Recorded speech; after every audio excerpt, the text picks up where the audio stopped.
चलो भाई देखो अब मैं क्या करता हूँ। You guys won't believe this, but this top is 15 years old.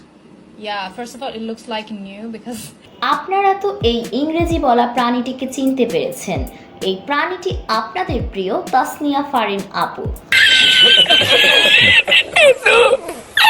Mehjabin আপুর যেমন দুঃখের শেষ হয় না, এই আপুর তেমনই ইংরেজি বলা শেষ হয় না। ছোট পর্দার জনপ্রিয় এই অভিনেত্রী বরাবরই সকলের কাছে প্রিয় থাকলেও বর্তমানে তিনি হাসির পাত্রে পরিণত হয়েছেন।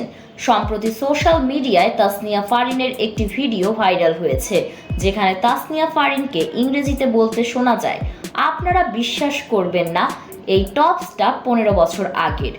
হ্যাঁ ভাই, বুঝলাম আপনার টপসটা 15 বছর আগের, কিন্তু তা দিয়ে আমাদের কি বলেন? আপনি কি অনেক ফজিলতপূর্ণ কথা বলেছেন? তাহলে আপনি সেটা বাংলাতে বললেই পারতেন, তা কেন এত মানুষের কটাক্ষের শিকার হতে গিয়েছেন? তার এই ভিডিওর ভয়েস শুনে নেটিজেনরা বলছেন, আপুটি ইংরেজিতে বলছেন তো, হয়তো সত্যি কথাই বলছেন, তার টপসটি হয়তো 15 বছর পুরনোই। অনেকে আবার তার কাছে ইংরেজি কোর্স করার ইচ্ছা পোষণ করেছেন। কয়েকদিন আগেই নেটিজেনরা ফারিনকে বিনা সাবানে ধুয়ে দিয়েছিল। এর কয়েকদিন না কাটতেই সে আবার ভিডিও করে ট্রলের শিকার হলো। পেশাদার সঙ্গীত শিল্পী না হয়েও তাহসানের সঙ্গে খুব চমৎকারভাবেই একটি গান গেয়েছিলেন ফারিন। এরপর তা ভক্তদের কাছে ব্যাপক প্রশংসিত হয়েছে। কিন্তু এবার ইংলিশ গান জেলাসি গেয়ে কটাক্ষের শিকার হয়েছেন তাসনিয়া ফারিন।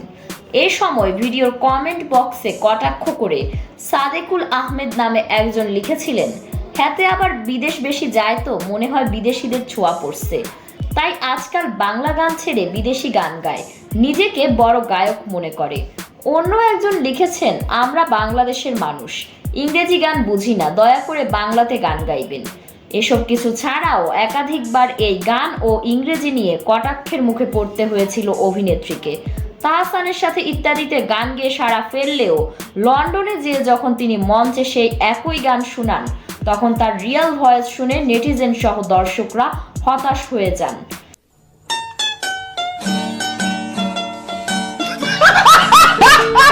আর তাকে নিয়ে কটাক্ষ শুরু করেন। তবে তাসনিয়া ফারিনের এইবার ড্রেসের ভিডিও নিয়ে হচ্ছে চরম হাসাহাসি।